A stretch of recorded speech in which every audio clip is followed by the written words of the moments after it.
Chapter 27. Halt! Halt! Wake up! Horace's shout roused Will from a deep sleep. For a second, he was confused, wondering what was happening and where he was. Then he remembered the events of the previous day and threw back his blankets, coming quickly to his feet. Horace was crouched over Halt, who lay on his back as they had placed him. As Will reached his side, Horace looked up at him, fear in his eyes, then turned back to shout again. Halt! Wake up! Abelard, who had remained close by his master during the night, sensed the air of concern and neighed nervously, pawing the ground. Halt tossed restlessly on the thin bedroll, trying to throw off the blanket that covered him. His eyes remained shut, but he was muttering to himself. As they watched, he cried out, as if in pain. Horace spread his hands in a helpless gesture. He seemed fine, he said, his voice breaking with emotion. I was talking to him a few hours ago, and he seemed fine. Then he went back to sleep. Just a few minutes ago, he started tossing and fretting like this, and I tried to wake him up, but he won't wake up. Will leaned forward, closer to the bearded ranger, and put his hand on his shoulder. Halt, he said tentatively. He shook him gently, trying to rouse him. Halt reacted to the touch, but not the way Will hoped he would. He jerked and shouted something inarticulate and tried to throw Will's hand away from his shoulder with his uninjured hand. He remained unconscious, however. Will tried again, shaking him a little harder this time. Halt! Wake up! Please! Again, Halt reacted against the touch of Will's hand. Do you think you should be shaking him like that? Horace asked anxiously. I don't know! Will's angry reply was evidence of the helplessness he was feeling. Can you think of something better to do? Horace said nothing, but it was obvious to Will that shaking Halt wasn't achieving anything. It was only distressing him more. He relinquished his grip on the older ranger's shoulder. Instead, he laid his palm gently on his forehead. The skin was hot beneath his touch and felt strangely dry. He's feverish, he said. All their hopes that Halt would improve after a night's rest were suddenly dashed. He had deteriorated in the last few hours, and deteriorated badly. Still keeping his touch as gentle as he could, Will removed the linen bandage covering Halt's forearm. He bent closer, sniffing at the wound. The smell of corruption was faintly noticeable, but it seemed no worse. The discoloration was still evident as well, but, like the odour, it hadn't worsened during the night. If anything, the swelling might have come down a little. He touched one fingertip to the swollen skin. Yesterday it had been hot to his touch. Today its temperature felt relatively normal. Still hot? Horace asked. He shook his head, a little puzzled. No, it feels all right, he said. But his forehead is burning up. I don't understand.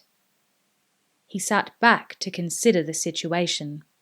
He wished desperately that he knew more about healing. Unless, he said slowly, it means that the poison has moved on from his arm and is in his system now, working its way through him. He looked up and met Horace's worried gaze, then shook his head helplessly. I just don't know, Horace. I just don't know enough about all this. He busied himself soaking more linen strips in a bowl of cool water and laying them over Halt's forehead, trying to cool him down. He had some dried willow bark in his medical pack, which he knew would reduce the fever. But the problem would be getting Halt to take it. The ranger was still tossing and groaning, but his jaw was now clenched tight. Horace stood and went to Halt's saddlebags, which were a few meters away. He unstrapped the lid of one and rummaged inside, finally producing Halt's map of the area. He studied it for a few minutes, then walked back to sink down beside Will, who was busy ministering to Halt. "What are you looking for?" Will asked him, intent on his task. Horace chewed his lip as he studied the map. "A town, even a large village. There must be somewhere near here where we could find an apothecary or a healer of some kind." He tapped the map with one forefinger. "I figure we're probably somewhere about here," he said, "give or take a few kilometers. How about this? Maddler's Drift. It couldn't be more than half a day's ride away." "Are you proposing we should take Halt there?" Will asked. Horace sucked his cheeks in thoughtfully. "Moving Halt might not be a good idea. Might be better to see if there's anyone there who could help. The local healer. Go there and bring him back." He looked up at Will, saw the doubtful expression on his face. "I'll go if you like," he offered. But Will was slowly shaking his head. "If either of us goes, it should be me," he said. "I can move a lot faster than you can." "Yes, I know," Horace conceded. "But I thought you might not want to leave him, so I just—" "I know, Horace, and I appreciate it. But think it through. It's only a hamlet. Odds are there's no healers there. And if there is, do you think a country healer will have the faintest idea how to cure this?" He jerked a thumb at Halt, who was groaning, muttering, and grinding his teeth. Horace let out a deep sigh. "It might be worth a try," but his voice confirmed that he didn't believe his own words. Will laid a hand on his forearm. "Let's face it, even a good country healer is not much more than a herbalist, and the bad ones are little short of being charlatans and witch doctors. I don't want someone chanting and waving coloured smoke over Halt while he's dying." The word was finally out in the open before he could stop himself. Dying. Halt was dying. The hoped-for recovery in what Halt himself had said was a vital 12-hour period simply hadn't happened. Horace was stricken as he heard Will say the word. He had spent hours refusing to confront it, refusing to even consider it. "Halt can't die! He can't! He's—" He paused, not sure what he was going to say, then finished weakly. "He's Halt." He let the map drop from his fingers and turned away, not wanting Will to see the tears that had sprung to his eyes. Halt was indomitable. He was indestructible. He had always been part of Horace's world for as long as the young man could remember. Even before he had got to know the grim-faced ranger and learned that his forbidding appearance masked a warm and quietly humorous nature, he had been conscious of him as an ever-present feature of life at Castle Redmont. He was a larger-than-life presence, a mysterious figure about whom fantastic tales were told and wild rumours flew. He had survived a score of battles. He had faced warlords and fearsome monsters and triumphed every time. He couldn't die because of a slight scratch on his arm. He couldn't. It just didn't seem possible. Like Will, Horace had been orphaned when he was young, and in recent years he had grown to look upon Halt as a special person in his life. He knew that Will regarded Halt as a father figure, and Halt returned the feeling. The close personal relationship between master and apprentice was obvious to anyone who knew them. Horace didn't presume to have the same closeness they enjoyed. Theirs was a unique relationship. But Halt had come to assume a role in Horace's life similar to a much-loved and vastly respected uncle. He turned back, no longer concerned if Will saw the tears on his face. Halt deserved those tears, he thought. They were nothing to be ashamed of. Will leaned back on his haunches. He couldn't think of anything more he could do for Halt. The cool cloths on his forehead seemed to be easing him a little. The groaning had died away, and he could no longer see the muscles at the side of Halt's jaw clenched tight. Perhaps if Halt relaxed further, he might be able to coax him to take a few sips of willow bark infusion to bring down his fever.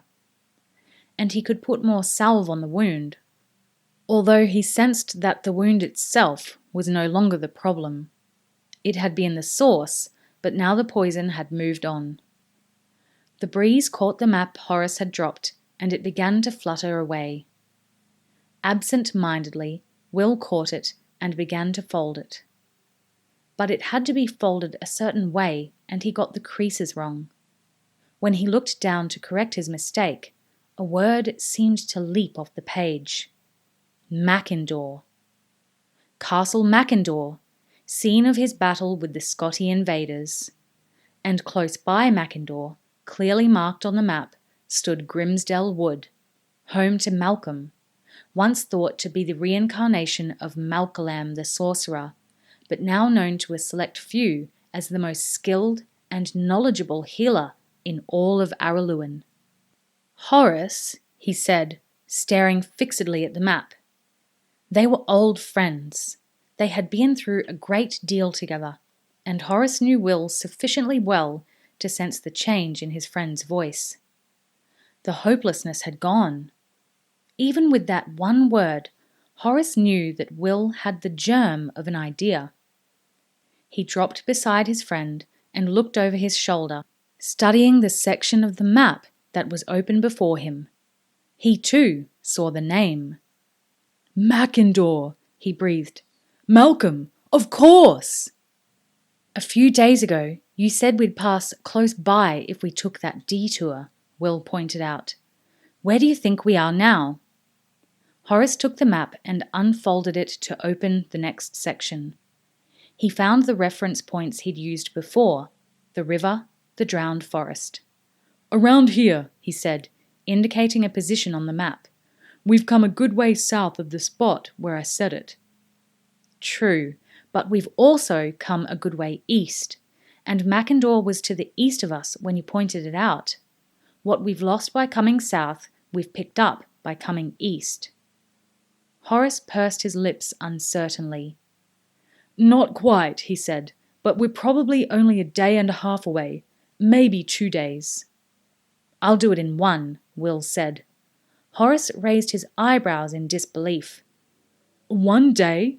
I know Tug can go all day and all night, but even for him, that's stretching it, and you'd still have to make the return journey. I won't be riding Tug all the way, Will told him. I'll take Abelard too. I can switch between them to rest them. Horace felt a surge of hope. Will could make it to Mackindor in that time if he rode both horses, he realised. Of course, the return journey with Malcolm would be slower. Then take Kicker as well, he said. He saw Will open his mouth to dismiss the suggestion and hurried on to explain his idea. Don't ride him on the way to Mackindor. Save his strength for the return journey. That way, you'll always have one horse resting while you and Malcolm ride the other 2. Will nodded slowly. Horace's suggestion made good sense. He would be returning with Malcolm, and that would mean the healer would have to ride Abelard. But with Kicker along as well, they'd always have a relatively fresh horse. And neither he nor the slightly built healer would weigh anything like Horace in full armour. Good idea, he said finally. He studied the map again and came to a decision. I can save time if I cut across country here. He indicated a spot where the trail made a wide detour round an expanse of rising ground. Horace nodded agreement, then, noticing something marked on the map at that point, leaned forward to read the notation. Barrows, he said. What are barrows? They're ancient burial mounds, Will said. You find them from time to time in sparsely populated areas like this. Nobody knows who's buried in them. They're assumed to be some ancient race that died out long ago. And why does the path curve around them the way it does? Horace asked, although he thought he already knew the answer. Will shrugged, trying to look unconcerned.